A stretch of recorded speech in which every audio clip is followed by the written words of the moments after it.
कुर्ते पे लगे खून और पत्थर की रिपोर्ट आ गई हो तो मुझे भिजवा दीजिए। आप जानते हैं कि एक हाई प्रोफाइल केस है, इसमें किसी भी तरह की लापरवाही या वक्त जाया करने की कोई गुंजाइश नहीं है। जल्दी कीजिए। पूरी कहानी सूरज जी ने बताई, सबूत भी सामने है, लेकिन मेरा मन नहीं मान सकता कि सूरज जी ऐसा कर सकते हैं। खासकर कल रात की बात से तो नहीं, कुछ तो है जो वो छिपा रहे हैं, पर क्या?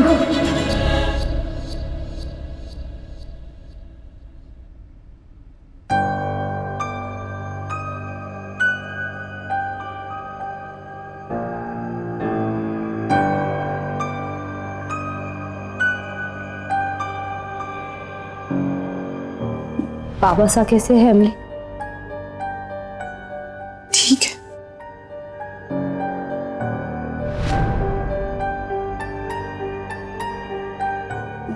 तुम कैसी हो अमली?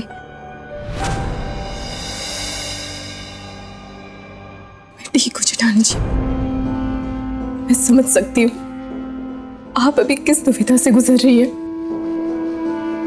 लेकिन जेठानी जी आपने हर मुश्किल से मुश्किल घड़ी में हम सबका साथ दिया है, हम सबको संभाला है।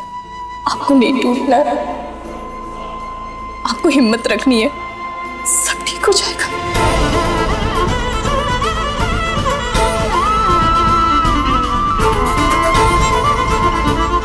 जेठानी जी सब ठीक होगा।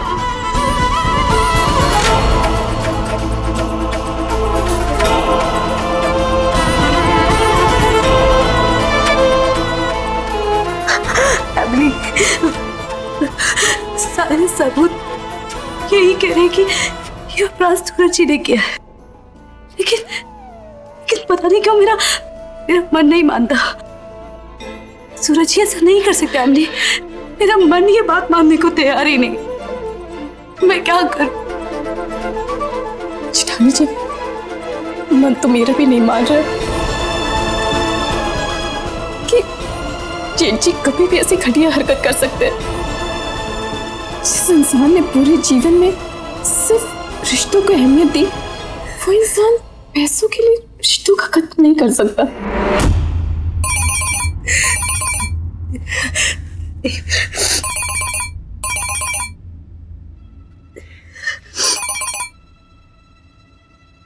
हेलो मैडम, लालिमा जी का लहंगा ड्राई होके आ गया है, आप आ रही है लेने? और कुछ बताना भी है आपको? हाँ मैं भी आती हूँ। आप इंतजार कीजिएगा। हाँ मैं पहुँच रही हूँ अभी।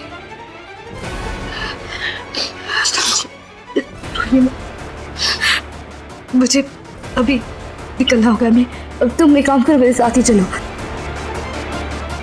मैं तुम्हें रास्ते में छोड़ दूंगी, तुम घर निकल जाना। हाँ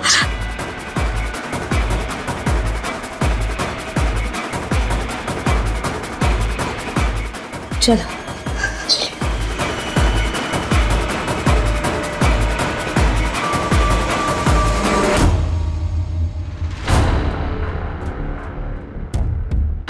ये जगह रफू करना था सो कर दिया, लेकिन ये लाल मिट्टी थी, बड़ी कोशिश के बाद भी इसके निशान गए नहीं पूरी तरह से।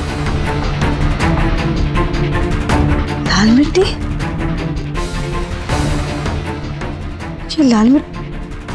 ये लाल मिट्टी तो उसी खेत में थी जहां मोहित की लाश मिली थी। अरे भैया मेरे कपड़े प्रेस हो गए। लालिमा ने अगर ये लहंगा पहना था तो वो इसे पहनकर तैयार भी हुई होगी, इसमें पार्लर जरूर गई होगी। जो भी करना है जल्दी करना होगा, वक्त नहीं है मेरे पास। भाई साहब आप इस लहंगे को पैक कर दीजिए। जी सर, लोकेश और सूरज की कहानी में से सूरज की कहानी ज्यादा सही लग रही है। बहरहाल सारे सबूत इसी तरफ इशारा कर रहे हैं कि मोहित राठी का कत्ल उसके बड़े भाई सूरज राठी ने ही किया है। मैं कम इन सर? सर, फॉरेंसिक की रिपोर्ट आ चुकी है। इस रिपोर्ट के मुताबिक सूरज राठी के कुर्ते पे लगा खून मोहित के खून से मैच हो रहा है। उस पत्थर का साइज भी मोहित के सर पर लगी चोट के घाव से मैच हो रहा है। सर, हो ना हो, मुझे लगता है कि वही पत्थर हत्या में इस्तेमाल हुआ है। Thank you officer.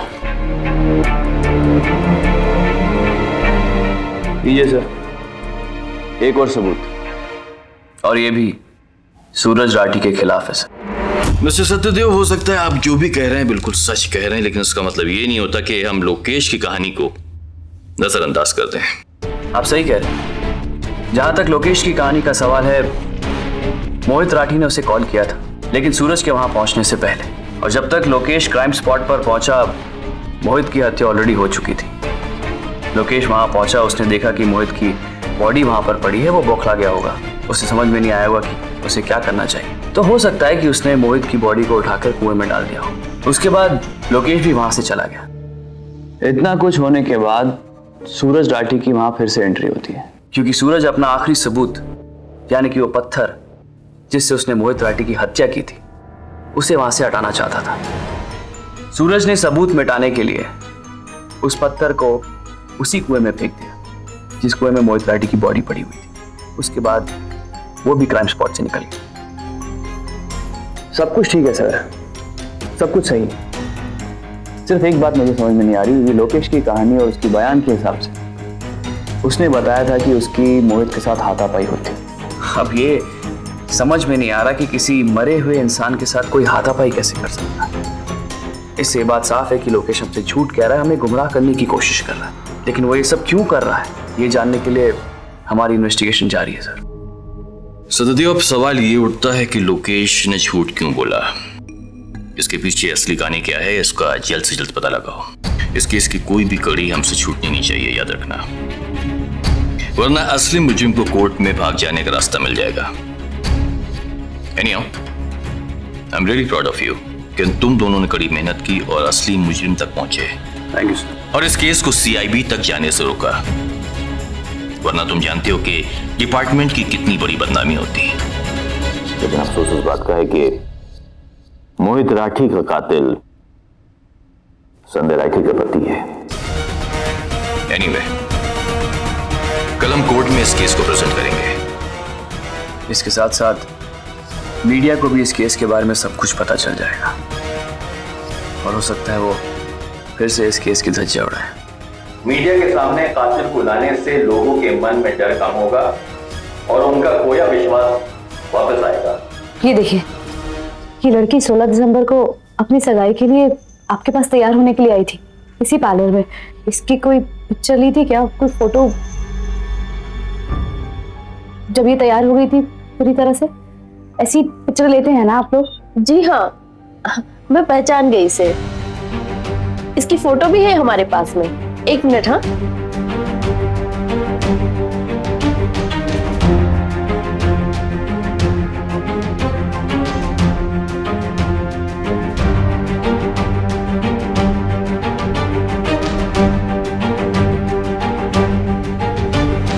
ये रही फोटो।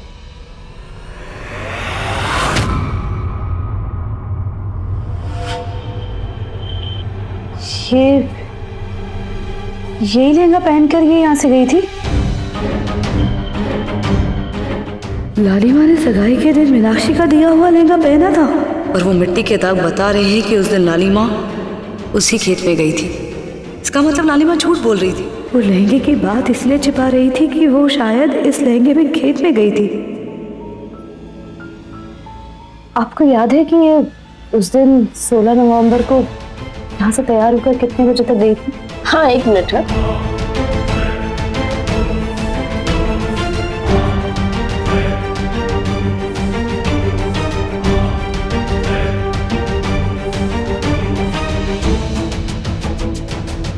हाँ, 1:30 बजे आई थी और 2:30 बजे गई थी।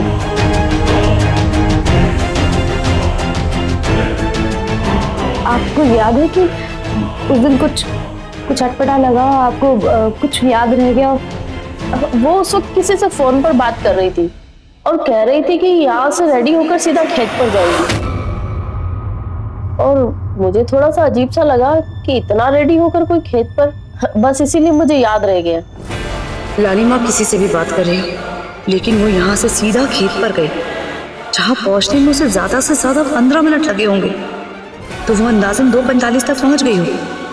और पोस्टमार्टम के हिसाब से मोहित भैया 2:45 बजे तक जिंदा थे।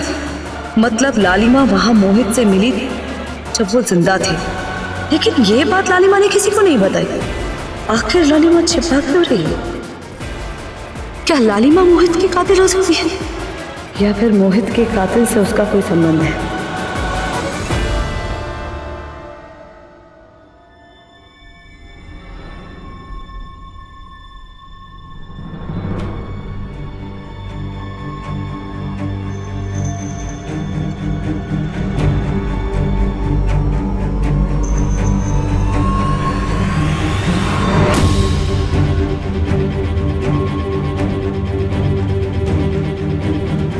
लालिमा जिंदा मोहित से मिली थी।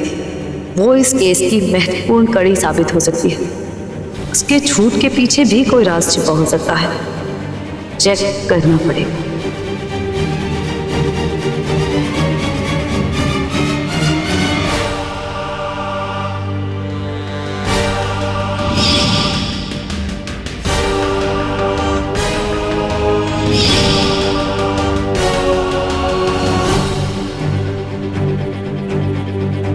लालिमा, ये कौन सा लहंगा पहन लिया? मैंने जो तुम्हें वो सुंदर वाला लहंगा दिया था वो क्यों ना पहना? उसकी फिटिंग थोड़ी ठीक नहीं थी, इसलिए नया खरीद लिया। मुंह क्यों उतरा हुआ है? सब ठीक है ना? वो संध्या जी, जीजी की सगाई है तो थोड़ी बहुत तो घबराहट होगी ना। सूरज जी के बयान से लालिमा की कहानी का कोई कनेक्शन हो सकता है।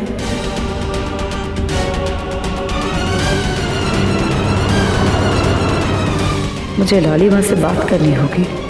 लालिमा ही इस कहानी में छुपे राज पर से पर्दा उठा सकती है।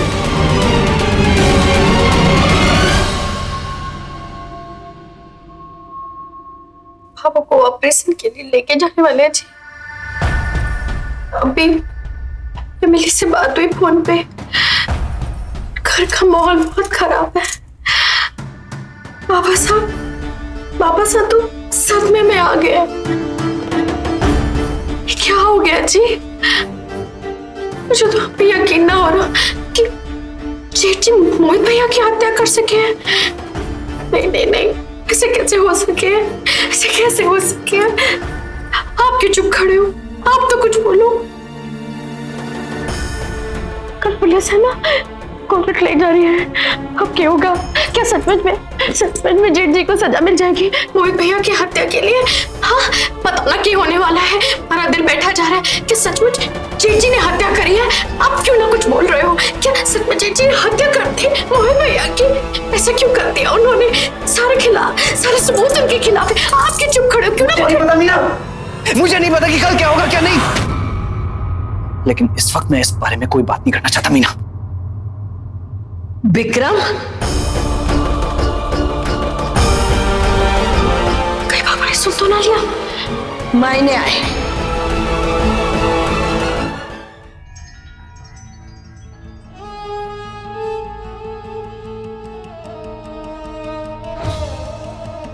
हाँ बाबू, अभी आया।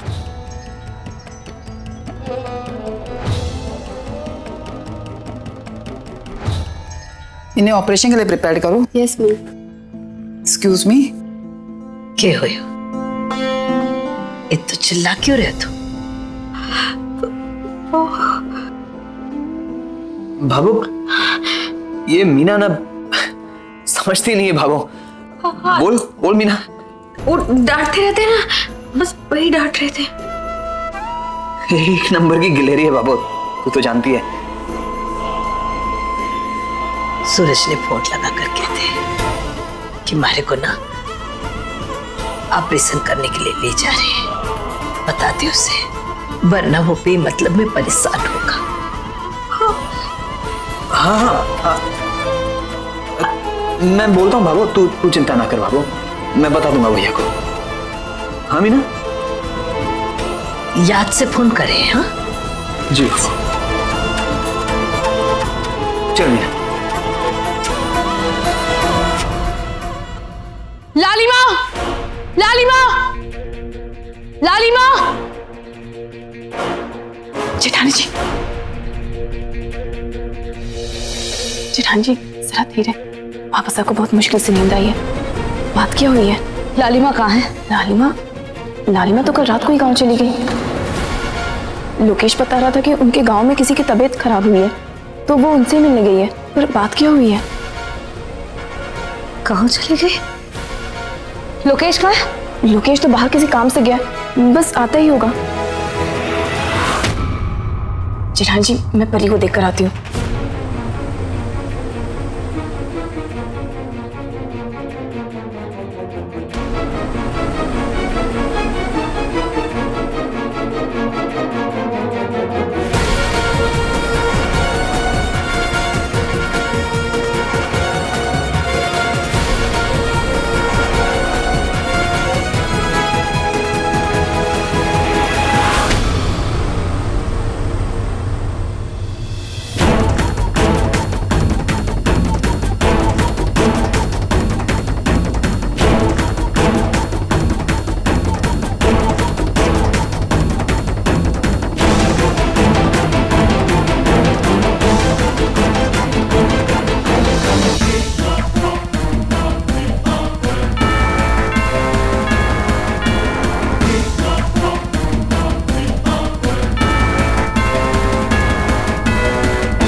भागोगे? छिपा क्या रहे हो तुम लोकेश? बोलो। वो चिंता ना, सब ठीक हो जाएगा। ठाकुर जी सब ठीक कर देंगे। हाँ,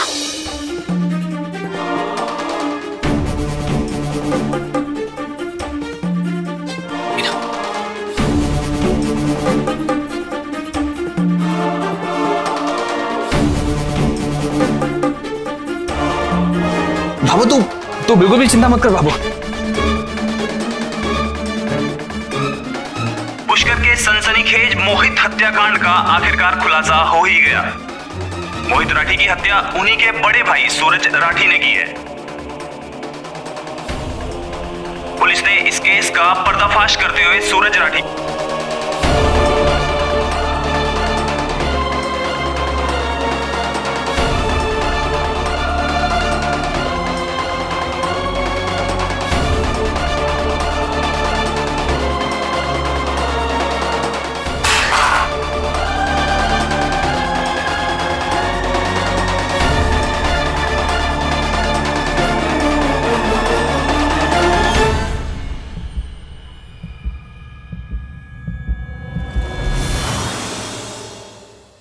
हमारे पहाड़ी वाले बाबा ये मत लो।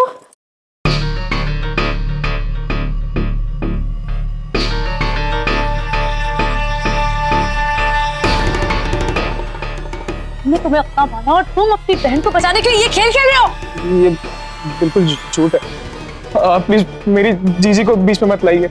संध्या जी, मैंने आपसे सब कुछ कह दिया और अब क्या जानना चाहती है मुझसे? सच जो अब तक तुमने नहीं बताया, बताओ क्या है सच?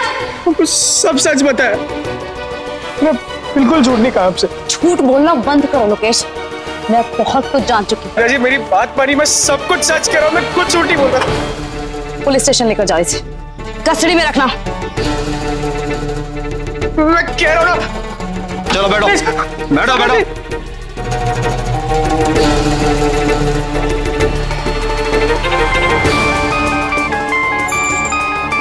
लोकेश का फोन। लोकेश, मैं तेरी फोन का इंतजार कर रही थी। लोकेश, मेरी और अचानक चले जाने से कहीं संध्या को हम पर शक तो नहीं हुआ ना? मेरा मतलब उसने तुझसे कुछ पूछा? पता नहीं लोकेश, मुझे बहुत डर लग रहा है कि अगर संध्या को हमारे सच के बारे में पता चल गया तो हम क्या करेंगे? आधा सच जानना,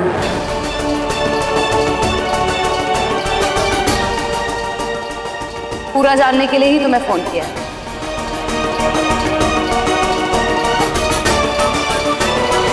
हो दिया और बाती आपके मनोरंजन पर अब नहीं लगेगा कोई ब्रेक। स्टार प्लस के बेहतरीन शोज देखने के लिए लाइक, शेयर और सब्सक्राइब करें स्टार प्लस यूट्यूब पेज को।